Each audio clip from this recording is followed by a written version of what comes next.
भारत के इतिहास में कुछ ही व्यक्तित्व ऐसे हुए हैं जिन्होंने देश के सामाजिक और राजनीतिक ताने बाने को इतनी गहराई से प्रभावित किया हो जितना डॉ भीमराव रामजी अंबेडकर ने किया।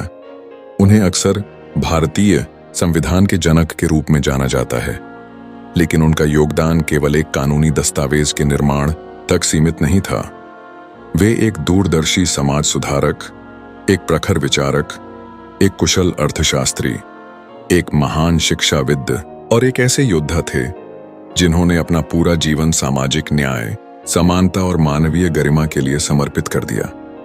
उनका जीवन, संघर्ष और विचारधारा केवल दलितों के उत्थान की कहानी नहीं है, बल्कि यह संपूर्ण भारतीय समाज को रूढ़ियों, असमानताओं और अंधविश्वासों की बेड़ियों से मुक्त कराने का एक महाकाव्य है।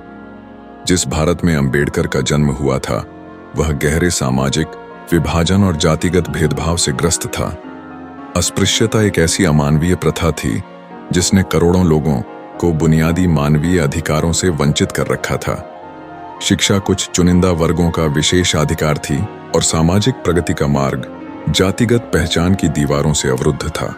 ऐसे समय में एक अछूत परिवार में जन्मे भीमराव ने न केवल इन बाधाओं को पार किया, बल्कि ज्ञान और संघर्ष की शक्ति से एक ऐसे राष्ट्र की नींव रखी जहां प्रत्येक नागरिक को स्वतंत्रता, समानता और बंधुत्व के साथ जीने का अधिकार मिल सके। उनके संघर्ष का महत्व केवल दलितों के लिए नहीं था, बल्कि यह एक ऐसे समावेशी और न्यायपूर्ण राष्ट्रवाद की परिकल्पना थी जो सभी भारतीयों को साथ लेकर चले।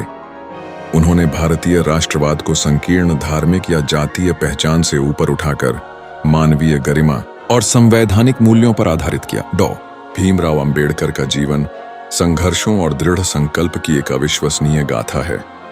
उनका बचपन उन भयावह अनुभवों से भरा था जिन्होंने उन्हें जीवन भर सामाजिक असमानता के खिलाफ लड़ने के लिए प्रेरित किया। बचपन की चुनौतियां। भीमराव रामजी अंबेडकर का जन्म 14 अप्रैल 1891 को मध्य प्रदेश के महू छावनी में हुआ था। वे रामजी मालोजी सकपाल और भीमाबाई सकपाल की 14वीं और अंतिम संतान थे। उनका परिवार महार समुदाय से संबंध रखता था, जिसे तत्कालीन भारतीय समाज में अछूत माना जाता था।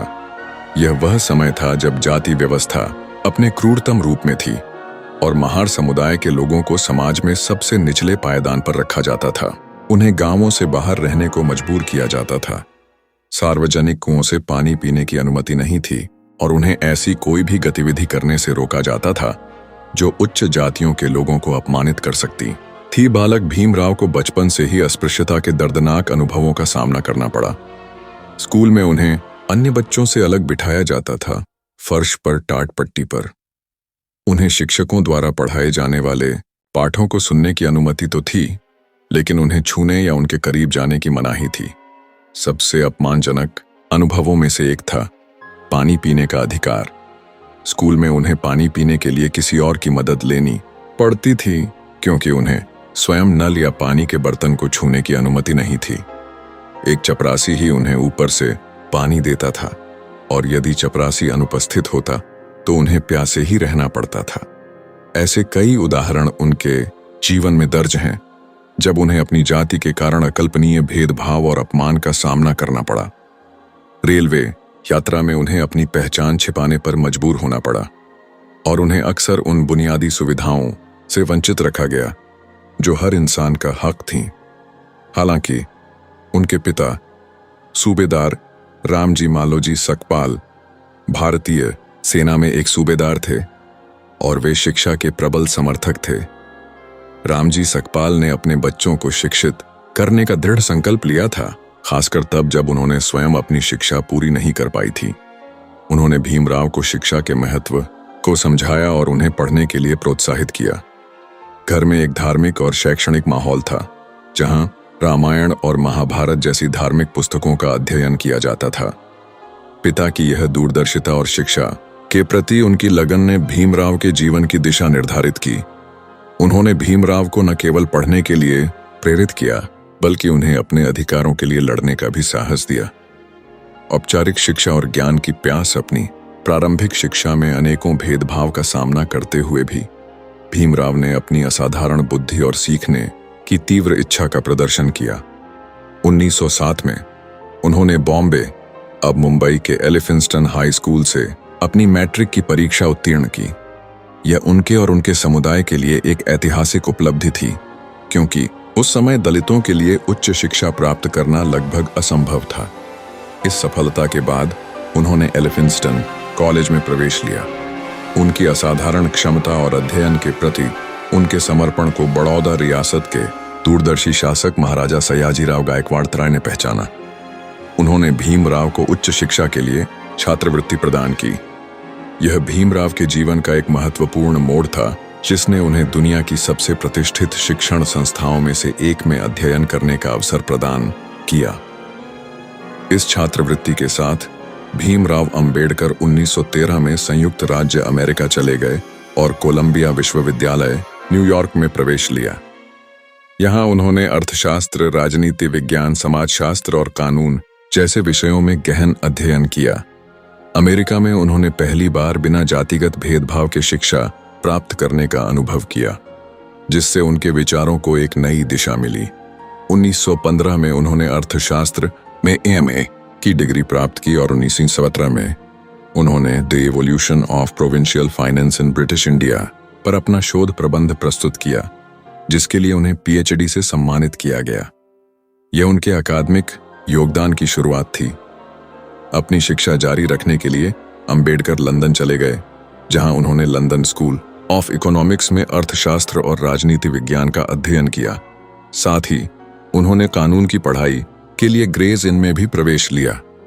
लंदन में भी उन्हें कई आर्थिक कठिनाइयों का सामना करना पड़ा, लेकिन उन्होंने अपनी पढ़ाई जारी रखने के लिए कड़ी मेहनत की।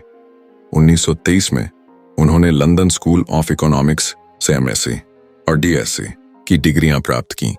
उनका डॉक्टरेट शोध प्रबंध the problem of the rupee, its origin and it's solution भारतीय मुद्रा प्रणाली पर एक गहन विश्लेषण था, जिसने बाद में भारतीय रिजर्व बैंक की स्थापना के लिए एक महत्वपूर्ण आधार प्रदान किया। उनकी शिक्षा केवल डिग्री प्राप्त करना नहीं था, बल्कि यह ज्ञान के लिए एक अथक प्यास थी। उन्होंने दुनिया के सर्वश्रेष्ठ पुस्तकालयों में घंटों बिताए, विभिन्न संस्कृतियों, समाजों और राजनीतिक प्रणालियों का अध्ययन किया। इस व्यापक अध्ययन ने उन्हें भारतीय समाज की समस्याओं को समझने और उनके समाधान खोजने के लिए एक मजबूत सैद्धांतिक आधार प्रदान किया। स्वदेश वापसी और प्रारंभिक संघर्ष। विदेश में उच्च शिक्षा प्राप्त करने के बाद डॉ. अंबेडकर 1917 में भारत लौटे। उन्हें उम्मीद थी कि उनकी शिक्षा उन्हें सामाजिक बाधाओं से मुक्ति दिलाएगी, लेकिन उन्हें जल्द ही वास्तविकता का सामना करना पड़ा। बड़ौदा राज्य सेवा में उन्हें सैन्य सचिव के पद पर नियुक्त किया गया था, लेकिन यहाँ भी उन्हें जातिगत भेदभाव का सामना करना पड़ा।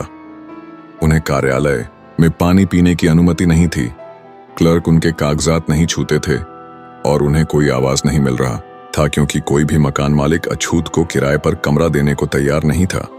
अंततः उन्हें एक पारसी सराय में रहना पड़ा, जहां से भी उन्हें अपनी जाति का पता चलने पर निकाल दिया गया। यह अनुभव उनके लिए अत्यंत निराशाजनक था और इसने उन्हें यह दृढ़ विश्वास दिलाया कि सामाजिक असमानता को दूर किए बिना कोई भी वास्तविक प्रगति संभव नहीं है। इस अनुभव के बाद उन्होंने बड़ौदा राज्य सेवा छोड़ दी और मुंबई में Sydenham college of commerce and economics में राजनीति अर्थशास्त्र के प्रोफेसर के रूप में पढ़ाना शुरू किया। हालांकि यहाँ भी छात्रों और सहकर्मियों द्वारा अस्पृश्यता का सामना करना पड़ा। इन अनुभवों ने उन्हें यह एहसास कराया कि शिक्षा प्राप्त करना ही पर्याप्त नहीं है, बल्कि समाज के गहरे जड़ जमा चुके पूर्वाग्रहों को उखाड़ फेंकना भी उतना ही महत्वपूर्ण है। अपने लोगों के उत्थान के लिए अंबेडकर ने पत्रकारिता का सहारा लिया। उन्होंने 1920 में मूक का नायक नामक एक साप्ताहिक समाचार पत्र शुरू किया, जिसका उद्देश्य दलितों की आवाज को उठाना और उनके दुखों को सामने लाना था। इस अखबार के माध्यम से उन्होंने जाति व्यवस्था की क्रूरता को उजागर किया और सामाजिक सुधारों की वकालत की। बाद में उन्होंने 1927 में बहिष्कृत भारत और 1930 में जनता जैसे समाचार पत्र भी प्रकाशित किए। इन प्रकाशनों के माध्यम से उन्होंने दलितों में आत्मसम्मान, शिक्षा और राजनीतिक चेतना जगाने का प्रयास किया। उन्होंने दलितों को एकजुट होने और अपने अधिकारों के लिए लड़ने का आह्वान किया। यहीं से उनके सामाजिक आंदोलन की औपचारिक शुरुआत हुई, जो आगे चलकर भारतीय समाज में एक क्रांति लेकर आया।